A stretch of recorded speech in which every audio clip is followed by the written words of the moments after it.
अभी जो हम लोग का टॉपिक चल रहा है वो चल रहा है बूटस्ट्रैप 5। और ऑलमोस्ट जितना काम के लिए चीजें जरूरत पड़ता है वो हम लोग ऑलमोस्ट कंप्लीट कर लिए हैं। ठीक है, एक टॉपिक बच गया इमेज। ऐसे है तो बहुत बड़ा टॉपिक, लेकिन जितना हम लोग सीखे अभी पिछले वीडियोस में उतना भी अगर आप सीख लेते हैं तो मोस्टली काम हो जाएगा। थोड़ा बहुत जरूरत पड़ेगा तो फिर तुम आके यहां से देख सकते हो। तो यहां पे अगला जो है वो है रिस्पॉन्सिव इमेज बनाना। जैसे आप कहीं पे कोई इमेज ऐड कर रहे हैं और आप इमेज जब ऐड करते हो आपको हाइट विड्थ देना पड़ता है। जब हाइट विड्थ दे देते तो प्रॉब्लम क्या होता है, हाइट विड्थ दे देने से प्रॉब्लम ये हो जाता है कि वो इमेज जो होता है वो हमारा क्या होता है, रिस्पॉन्सिव नहीं होता। अब अगर आप स्क्रीन छोटा बड़ा कर रहे हैं तो वो उतना ही बड़ा रहता है। तो अगर आपको रिस्पॉन्सिव इमेज बनाना है तो उसके लिए बूटस्ट्रैप के अंदर कुछ क्लासेस है। जैसे एक क्लास होता है इमेज फ्लूइड। क्या होता है? Image fluid. जैसे इसको अप्लाई करेंगे तो अपने आप पहले विड्थ 100% ले लेगा, हाइट भी उसका ऑटोमेटिक विड्थ के हिसाब से आ जाएगा। और जब हम लोग उसको स्क्रीन हमारा छोटा बड़ा होगा तो उसके हिसाब से वो अपने आप को क्या करेगा, एडजस्ट करता। तो चलिए देखते हैं। पहले एक नॉर्मली इमेज ऐड करेंगे और फिर उसको इमेज फ्लूइड से करके दिखाएंगे कि उससे क्या फर्क पड़ता है। प्लस और भी बहुत सारा चीज है इसके अंदर, जैसा टेबल के अंदर था तो वो देखेंगे हम लोग।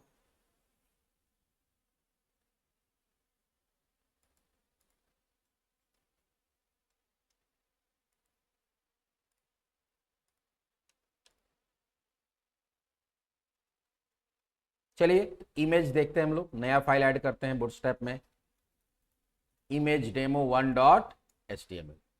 कोई भी जो बेसिक कोड होता है कहीं से उठा लेते हैं, यहीं से उठा लेते हैं और इमेज डेमो में डाल देते हैं उसको।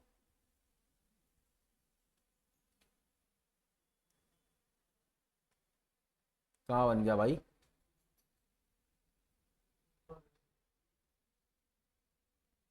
यहाँ पे बॉडी में जो भी है उसको उड़ा देते हैं।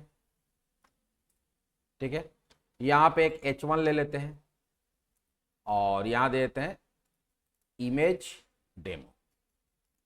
इसके अंदर एक डिव लेते हैं क्लास इक्वल्स टू कंटेनर। क्योंकि यहाँ देखो बिना कंटेनर या कंटेनर फुल लेके ही काम करना चाहिए। डायरेक्टली कोई भी चीज जिसे हम H1 भी डाले तो उसको भी नहीं डालना आपको। ठीक है, आ गया। इसके अंदर एक नॉर्मली आईएमजी ऐड करते हैं, एसआरसी इक्वल्स टू, अब देखते हैं कोई इमेज कोई इमेज कोई इमेज इसके अंदर है।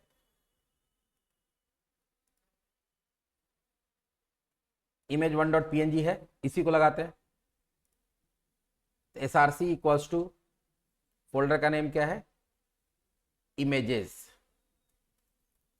Images slash image1.png।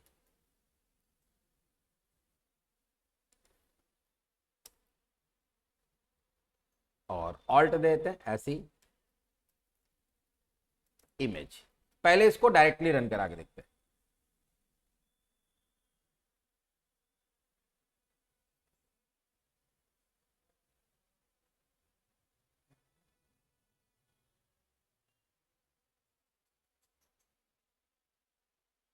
अच्छा, इमेज लोड ही नहीं हुआ।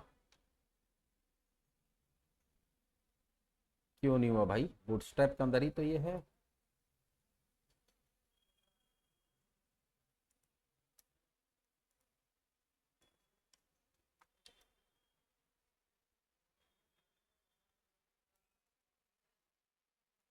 कहीं और है क्या ये?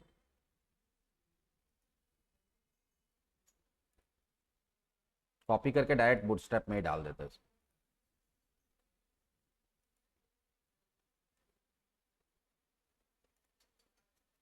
डायरेक्ट सेम फोल्डर देख लेते हैं, फोल्डर कहाँ पे है। कुछ पाथ का प्रॉब्लम है। ये हमारा सेव हो रहा है बूट प्रोग्राम्स नाम के फोल्डर में। किधर गया? यहाँ है। उसके बाद HTML, इसके अंदर बूटस्ट्रैप नाम का फोल्डर है। और ठीक तो है, इमेजेस तो इसी के अंदर है। वो मेरा कहाँ सेव हुआ? यहाँ नहीं सेव हुआ क्या? इमेज डेमो 1.html है यहाँ पे। प्रॉब्लम क्यों हो रहा भाई? अच्छा चलो डायरेक्ट डाल देते हैं।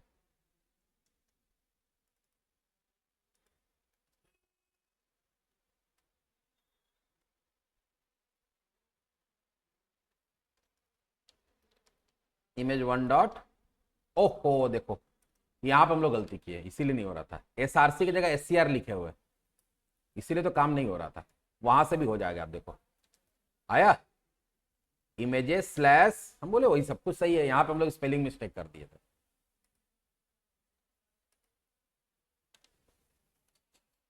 आ रहा है अभी इमेज काफी बड़ा दिख रहा है, दिख रहा है। जब छोटा करे देखो, छोटा हो रहा है इमेज, नहीं ना, आपको स्क्रॉल करना पड़ रहा है। अब इसी चीज को सुधारना है, तो यहां पर हम लोग एक क्लास डालेंगे। क्या डालेंगे? बूटस्ट्रैप का class. Class equals to img fluid. अब सेव करते, वापस से इसको रन कराते।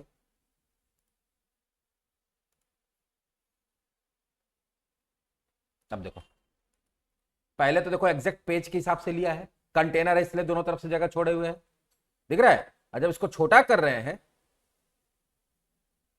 अब सही दिख रहा है।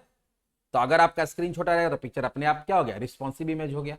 पहले रिस्पॉन्सिव नहीं था। तो किसी भी इमेज को अगर अपने वेब पेज के अंदर रिस्पॉन्सिव बनाना है, जो स्क्रीन साइज के हिसाब से अपने आप को एडजस्ट करे, तो वहां पे क्या लगाना पड़ता है? img फ्लूइड लगाना पड़ता है। एक चीज समझ गए? ठीक है, अब आगे बढ़ते थे। एक क्लास समझे। दूसरा होता है कभी कभी आपको इमेज का थंबनेल लगाना होता है, जिसका साइज क्या होता है? 200 इंटू 200।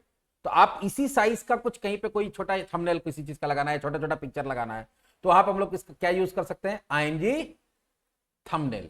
चलो देखते हैं करके।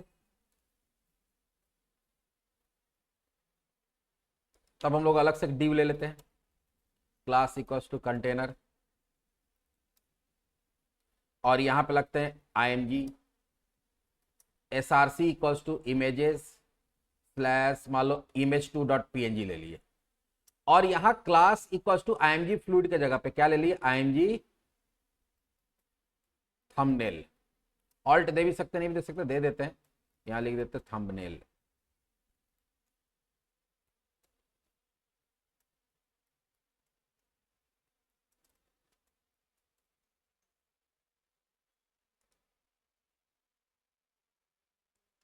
विड्थ इसमें देना होगा,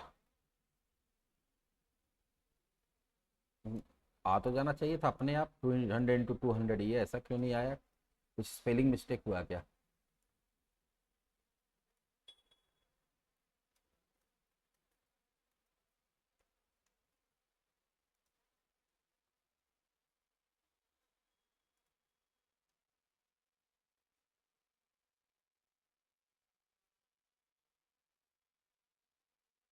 ठीक तो है।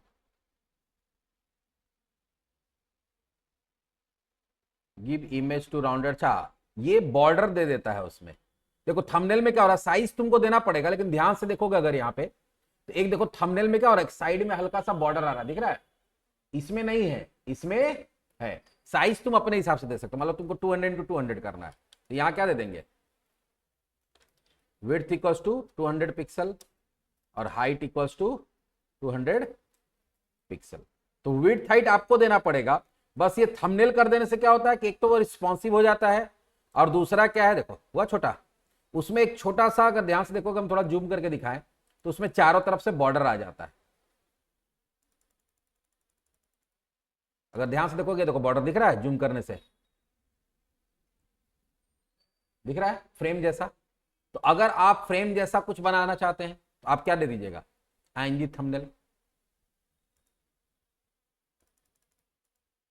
उसके बाद इसका अलाइनमेंट भी चेंज कर सकते हैं। जैसे अभी बाय डिफॉल्ट कहां रहा? लेफ्ट में।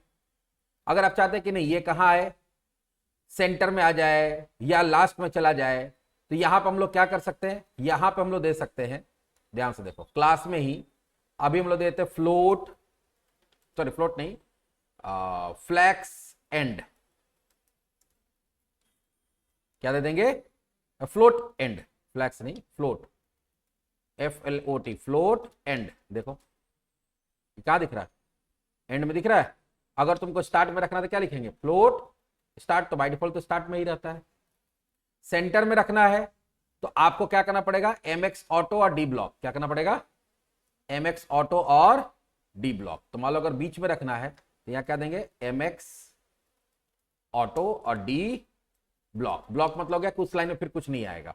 देखो सेंटर में आ गया, तो बीच में रखना तो MX ऑटो डी ब्लॉक। तो सारा कुछ यहां से भी देख के आप कर सकते हैं, ऐसा नहीं कि हम बता रहे उसी को करना है। दूसरा, इमेज का जो कॉर्नर है उसको भी राउंडेड कर सकते हैं। देखो ये जो फ्रेम है उसका कॉर्नर राउंडेड है जैसे इसमें भी देखो, लेकिन इसका कॉर्नर देखो तुम शार्प दिख रहा है। तो अगर आपको राउंडेड बनाना है तो एक क्लास और यूज कर लेते हैं यहाँ पे, क्या, राउंडेड। तो थोड़ा सा ये और इसका लुक देखो अच्छा हो जाता है। देखो आया, इसमें भी करना चाहे इसमें भी क्या कर सकते हैं, राउंडेड। देखो अब इसका भी कॉर्नर अगर जूम करेंगे तो, क्योंकि वो छोटा है इसलिए नहीं समझ में आ रहा है, देखो इसका भी कॉर्नर क्या हो गया, राउंड हो गया। तो इस तरह से रिस्पॉन्सिव इमेज बना सकते हैं, उसका हम लोग डायरेक्शन सेट कर सकते हैं, उसको हम लोग क्या कर सकते हैं, राउंडेड बना सकते हैं। तो ये सारा पिक्चर से रिलेटेड चीज है कि कहीं पे भी पिक्चर आपको यूज करना है तो इस तरह से यूज कर सकते हैं। तो अगर जनरली देखिएगा तो यहाँ पर हम लोग ग्रिड सिस्टम देखें, कलर्स देखे, ब्रेक पॉइंट्स देखे, कंटेनर देखे, ग्रिड देखे, ठीक है, कुछ बहुत सारा कंट्रोल्स कंपोनेंट्स देखे जिसमें ऑलमोस्ट सारा कंपोनेंट देखे। एक दो कंपोनेंट का वीडियो अपलोड नहीं हो पाया है, वो हम बना के ऐड कर देंगे। कुछ साउंड का प्रॉब्लम हो गया था, साउंड का बीच में थोड़ा सा बहुत सारा वीडियो में प्रॉब्लम आया है। फिर फॉर्म देखे, टेबल देखे, इमेज देखे, तो लगभग इतना ही चीज होता है। आइकन शायद नहीं देखे हम लोग, आइकन शायद बताए हम पहले, कहीं पे अगर आइकन लगाना है तो कैसे लगाएंगे, तो नहीं है तो मैं आइकन का एक अलग से बता देते हैं, ठीक है। कि आप बहुत जगह आपको जरूरत पड़ता है कि कोई कोई अलग अलग आइकन यूज करना है, ठीक है। तो आइकन भी यहाँ पे बूटस्ट्रैप में मिलता है जिसको आप यूज करते हैं। तो चलो अगले सेशन में हम लोग आइकन्स कैसे बूटस्ट्रैप का यूज करते हैं वो बता देते हैं।